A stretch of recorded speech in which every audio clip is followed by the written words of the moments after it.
RCF. Charles-André Haro, bonjour. Bonjour André.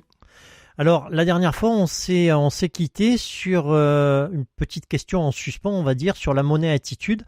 Et vous nous avez expliqué que chaque entrepreneur a sa relation propre à l'argent suivant le mouvement dans lequel il appartient, que ce soit écureuil repousseur ou montagne russe. Est-ce que vous pouvez développer par rapport à ça, Charles-André ? Oui, bien sûr. C'était le but de vous donner des exemples en sachant que vous n'êtes pas obligé de cocher toutes les cases pour être dans un de ces mouvements. Vous pouvez être un peu dans un des deux. Ce qui est important, c'est de vous rendre compte que votre attitude va transformer votre manière de travailler dans votre entreprise. Alors, le mouvement écureuil, celui qui est dans le mauvais écureuil, il va accorder beaucoup d'importance pour avoir des réserves financières en suffisance. En soi, c'est pas négatif, bien sûr, mais il n'aime pas y toucher. Et moi, j'ai envie de dire, pourtant, c'est fait pour ça, quand même, non ? L'argent qu'on a, c'est peut-être pour y toucher et pour en faire quelque chose. Et il veut pas y toucher parce qu'en fait, ça lui génère du stress. L'autre élément aussi de l'écureuil, c'est il a certaines retenues pour de nouveaux investissements. Dans l'équipement, embaucher un nouveau collaborateur, faire de la formation, ou de la publicité, etc. Et là, il va risquer parfois de préférer le meilleur marché au détriment de la qualité. Pour certains autres, ou pour vous, je ne sais pas, c'est le manque d'investissement et la peur associée qui pourrait être la cause de la disparition de l'entreprise. C'est-à-dire que de fait de ne pas investir, etc., l'entreprise peut s'arrêter. Et pour d'autres, cette politique va assurer dans leur tête une meilleure pérennité. Donc, ce qu'il faut savoir, c'est qu'en revanche, l'évolution, elle sera plus lente et la croissance beaucoup plus faible parce que petit risque, petit succès. Voilà pour l'écureuil. Alors pour le repousseur, vous vous souvenez le repousseur, et c'est celui qui l'argent ne vient pas à lui ou il fait tout ce qu'il faut pour pas que ça vienne à lui. Donc il va négliger l'aspect financier car il n'aime pas ce domaine. Ou alors il va être en stress financier car il manque d'argent. Et la plupart du temps, c'est une galère pour s'en sortir. Il n'est pas clair sur ses marges, sur ses gains réels. Ainsi, il va parfois travailler à perte sans même le savoir. Seul un gros déploiement d'énergie permet la survie de l'entreprise, ce qui entraîne souvent un risque d'épuisement.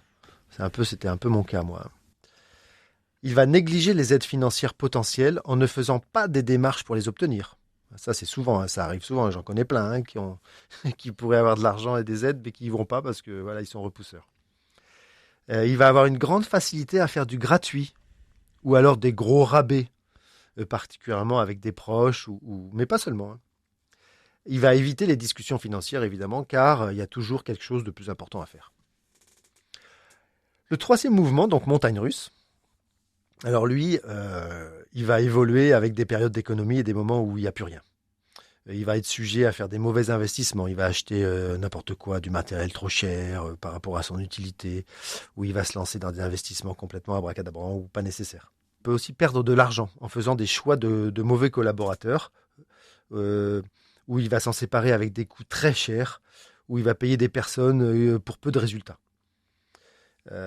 Généralement, le montagne russe, dès qu'il a de l'argent, soit il va l'utiliser au mieux, mais il va attirer une situation où l'argent va partir d'une manière souvent peu constructive.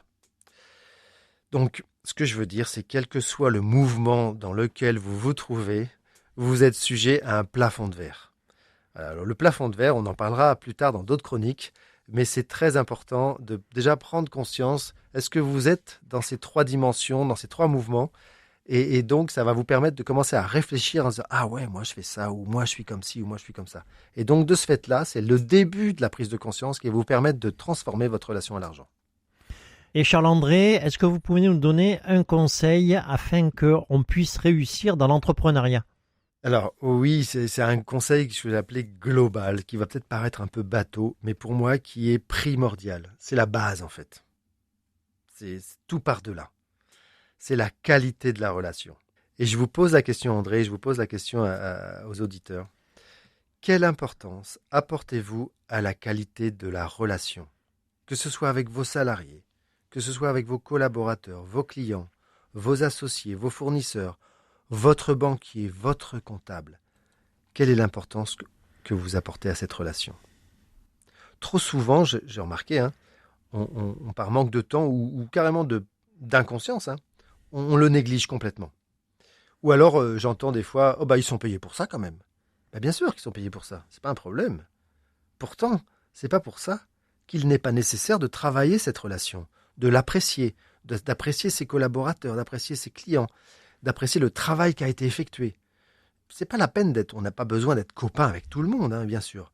Mais à partir du moment où on va considérer l'humain derrière la casquette, derrière le poste, et on va se mettre en relation avec celui-ci, les choses changent globalement.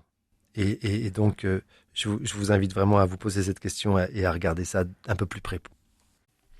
Eh bien, un grand merci Charles-André pour toutes ces explications. Je rappelle que vous êtes team builder et spécialiste de la relation à l'argent.